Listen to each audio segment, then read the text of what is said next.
Can you hear me? Now listen, before you tell me, I know we're in landscape. We're in landscape deliberately because what we're about to show you cannot be confined within the narrow borders of portrait. We are going in to this blockbuster exhibition, Defining Beauty, the body in ancient Greek art. It's beautiful. Now, I'm going to follow this because I am going to, I want to see your questions. I've got my phone here. I want you to answer the questions. Here we go. Any questions coming up so far? Oh, I got it wrong. I have to put it in landscape. There we are. Just letting a few more people join here. Hello, everybody. We're going to go in here in a second. This is worth staying with this Periscope for another good reason. You're going to see an inside of one of the best exhibitions of any exhibition space on planet Earth, but also we are going to give you a discount to come and actually look at this exhibition. If you want to go on the website, you buy your tickets, and at the checkout page, you type in discount code, which is Periscope. Only you guys know that. Periscope, that gets you in 50% off. Swipe right if you're on an iOS device, and share this with your mates and follow the British Museum, because we're going to be doing a lot more of these. The British Museum has got a never-ending supply of beautiful stuff. It's one of the great treasure houses on Earth. It's the world's museum. And if you're on a Android device, swipe up, and then you can share us like that as well. Here we go. Look at this. I'm just watching myself here. This is pretty weird. Hi from Italy. It's good to see you all here. Right, what do we think of? Okay, first of all, I just want to show you Gabriel. He's the man who's going to be filming this with me. Here we go. There we go. Gabriel, he's the man. He's going to be good. And we've got some guys in the background on Twitter. Everybody, I want your questions on Periscope. Hello from Libya. Fantastic to see you from Libya. I want questions on Periscope, but also if you've got any questions on Twitter, go to the British Museum's Twitter, and we're going to be answering those questions. We are going to be seeing Ian Jenkins later on, who's the expert curator who's put this unbelievable exhibition together. I don't know what I'm talking about. He does. So wait till the end. We're going to get to him. Okay, guys. So we're going to start. We've got an athlete here, an unspeakably perfect illustration of the male body, but we're going to go and see a woman first of all. Let's go into this exhibition. Come on. The British Museum is closed, but we have got privileged access. We are going to go into this exhibition. It's usually full of people, but today, just for you, we are totally alone. Now look at this. Hello, right, here we go. We've got Aphrodite. We've disturbed the Greek goddess of beauty while she's bathing. Look at that. And from the back, the sculptor wants us to think that she is almost excited, almost flirtatious. And look in the background, you've got some of, really, actually, we are standing in a room with some of the most famous statues in the entire world. They are all about beauty. They're all about the perfect human form. And we start with Africa. First thing we see when we come in here is a bum, a bottom, a butt. For those American friends of ours who are watching us during their lunch break, welcome. A butt over here. And she looks coy. She looks like almost, the sculptor wants her to look inviting. But as you come round to the front, look at this. Suddenly that arm is a little bit more aggressive. And that look, if looks could kill, perhaps she's not flirtatious, she's actually about to swipe you away. So incredibly, just in one marble, solid, immovable form, you've got different things being about different emotions there.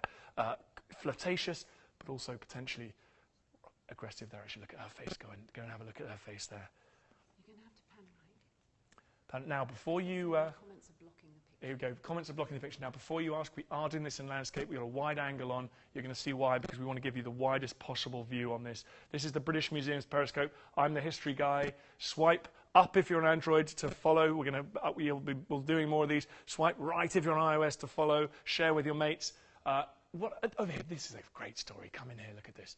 This is a young athlete. Now, like the goddess Aphrodite, we've disturbed him when he's washing himself down as well. But he doesn't care. He's pleased about it.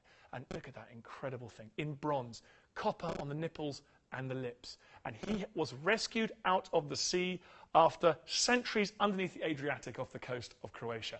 We are still finding this beautiful art to this day. Look at that hair. The hair's so perfect. So, but anyway, come on, we've got to keep going because I don't want to be here all night. You've got stuff to do. Here we go. Any other comments coming through? Perfect. Who is he?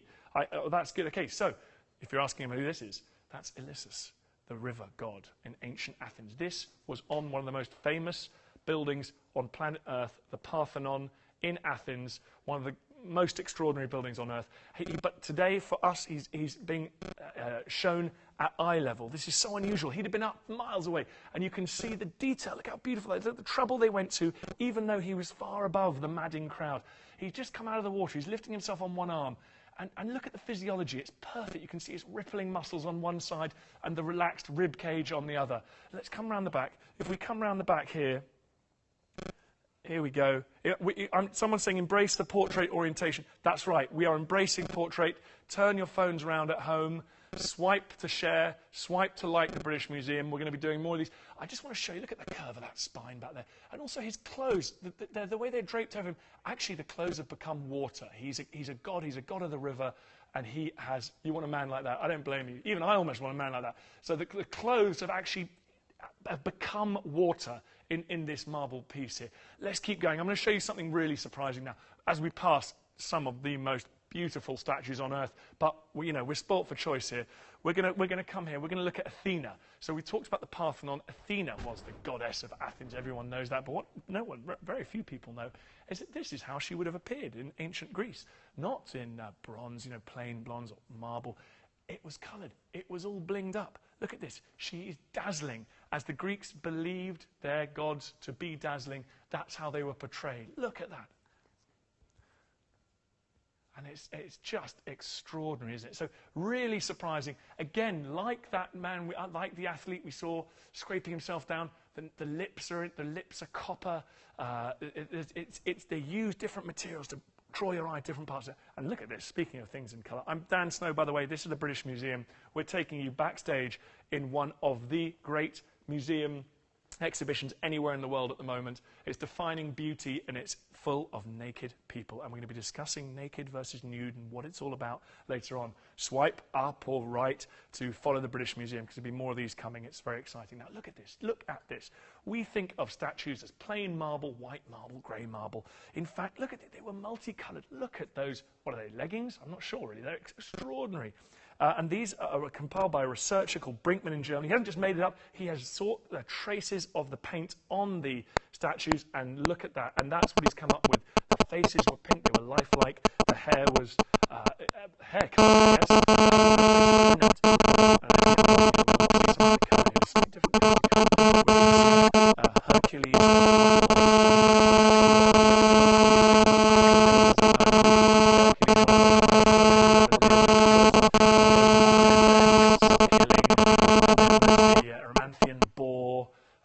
My favourite is the cleaning up the Augean stables. I'm not sure if they're here. Right, so let's keep going. Now, let's get questions going, please. We're meeting Ian later. He's the curator. He's going to be answering all your questions. Let's keep them coming in. We've got a team monitoring Twitter. We've got a team getting the Periscope questions coming in that I can't deal with. But come around here, This is amazing. And remember, if you want to come and see this exhibition, I can't promise it will be this empty. You can go to the website of the British Museum. You can buy your tickets on the checkout page. You type in the code Periscope. You get 50% off. That's not too bad, 50%. This is possibly the best piece in there. It's hard to say, but look at this. He's anonymous.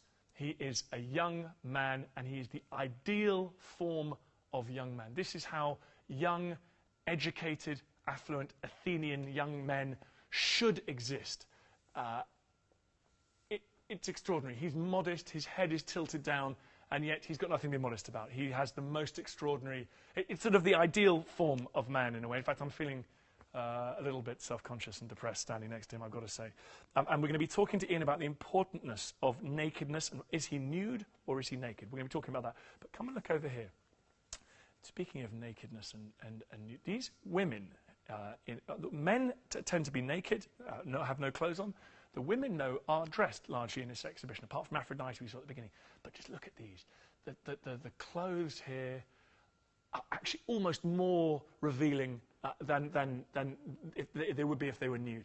I got to say, you've got to come and look at the back of this one here. This is a spirit of the sea. She's surging across the ocean. She's blown by the elements. She's of the elements. Look at this. Her clothes, I think this is actually almost my favourite piece here. The clothes are blown by the winds, and until she's neither of the air nor the sea nor of human flesh. It's absolutely beautiful there. She's a sea nymph. Okay, and guys, a lot of you are saying you've noticed we're in landscape. We're not just crazy museum people who can't operate Periscope. We've deliberately gone landscape because look at this wide shot. Look at this shot. We want to see this place wide. We want to see it in all its glory, and this place can't be confined between the narrow barriers. So I've got a suggestion. Turn your phone around a little bit. If you're watching at home, turn your head round and watch the screen like that. Anyway, let's keep going on here. There's so much to see here, but we need to get to Ian at the end. Curator, send in your questions. Beautiful stuff here. Well, look at this. Actually, do you know what we're going to go and see next? We're going to go and see a small piece now, which I really like. We've seen the big piece and the huge, dazzling pieces, but then we're going to go and see this. Righty-ho. Now, come over. Where is it? Where is it? Where is it? There we go. Look at this. Look at that beautiful Spartan woman. The Spartans, of course, were this martial race, prized physical prowess and everything. Women were no different to the men. For them, life was all about training for war, and the women had to be strong because they had to bear strong warriors. And of course, she's got her thigh. She's revealing her thigh in that one. It's a beautiful piece. Now, Bethany Hughes, a great historian, a great classical historian, she's a good friend of the British Museum. She has actually got a film about that on the British Museum's YouTube page. So go to YouTube, and while you're here, swipe right or swipe up to follow more of the British Museum's adventures. Let's go. Do you know what? We're going to have to be quite careful at this bit because there's a piece here that I'm not allowed to show you. This is so extraordinary. It's from the Vatican, isn't it? It's not from that. But anyway, we're not allowed to show you, but you've got to come to the exhibition and see it yourself. There we go. We've got other pieces here. Where are we going next? Goodness me, there's some very erotic stuff there. That's good. Here we are. Yes, this is a very interesting piece. This is depictions of the other in ancient Greece. These are not Greek. This person here is an African. He's an African crocodile, but he's portrayed in a beautiful way. And this is what I think we need to talk about, is that Greeks weren't racist, perhaps, as we understand the word now. Colour of skin didn't matter. If you believed in the right gods, if you spoke the right language, if you adhered to certain values of civilization as the Greeks defined it, anyone could be included. And there's an important piece here that shows that. This is a king. He's a mercenary king, Memnon, and he fought for the Trojans against the Greeks in the famous Trojan War. He's a mythological figure, of course, but he's there with his two Ethiopian men, and they're portrayed there with their obviously African features. Memnon, though, is an Ethiopian as well, and yet because he's wearing Greek armour, it's almost like he's bought into the idea of Greekness, and he's portrayed as a heroic figure to be admired.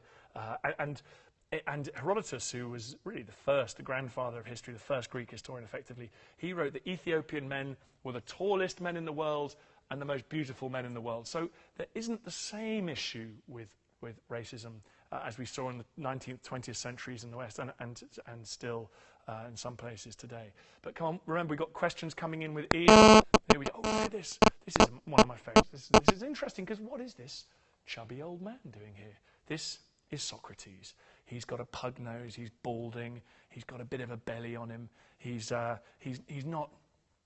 beautiful in the same way that some of these other young men are beautiful, but actually he's here because he's got one of the most beautiful minds of anyone who's ever lived, and he really defines who we are as human beings, and he sees beauty in all of us. He believes that all humans are capable of beauty, and that beauty will be tarnished if we behave in bad ways. So he is so important for our concept of who we are, and of course beauty is all about who we are and how we perceive beauty.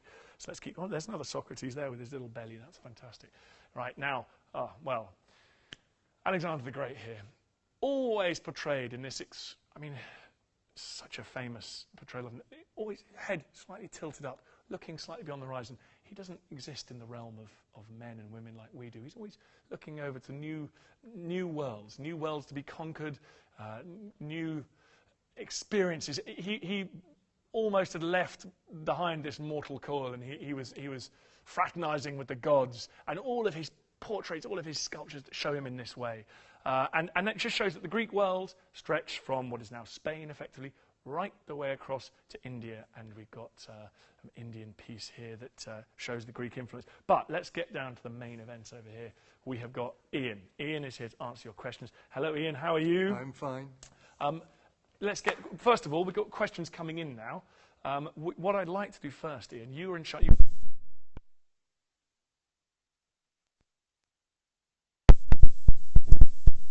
standing in front of now, because this is incredibly significant. This is one of the most famous sculptures in the world. This comes from the Parthenon and is the authentic Greek body left to the final moment of the exhibition as the shock of the new for the visitor, who is in quest, as we all are, for that moment when we understand how Greek sculpture is the perfect marriage of nature and art.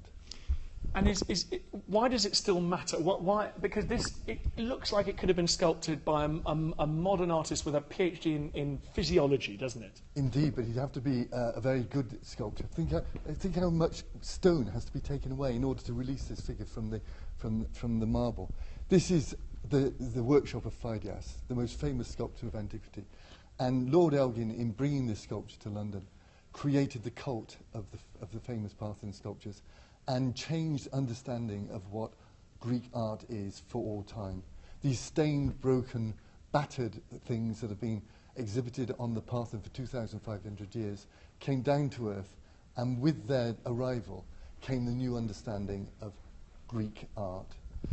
Now, have we got any questions coming in? Okay, well, I'll ask a question. What is the relationship? Why do we talk about being naked or being nude? What is the difference there? I choose naked as that moment when you're walking down Athens High Street and your elastic on your knickers pings and your pants fall down.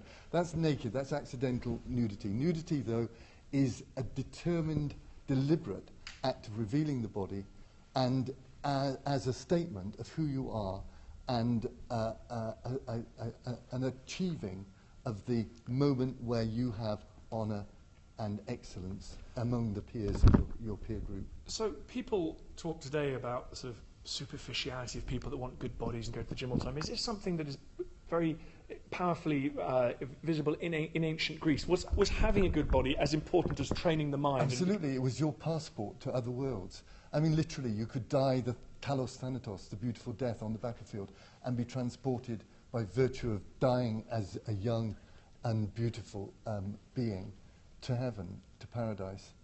And it was only for the elite, though. It was within the democracy of Athens, there was a democratic assembly of the well-to-do, and it was they who went to the gym, took off their clothes, and as they took their clothes off and revealed their naked bodies, they put on the uniform of the righteous. They put on their nudity. So, oh yes. Now, why do many of these statues have such small genitals? Well, I'm told they're small genitals. Do they? I know. I was feeling quite happy about it, but no. So, what's going on with that? It's because the nude figures are not sexual. They are not about erotic moments of great erotic charge.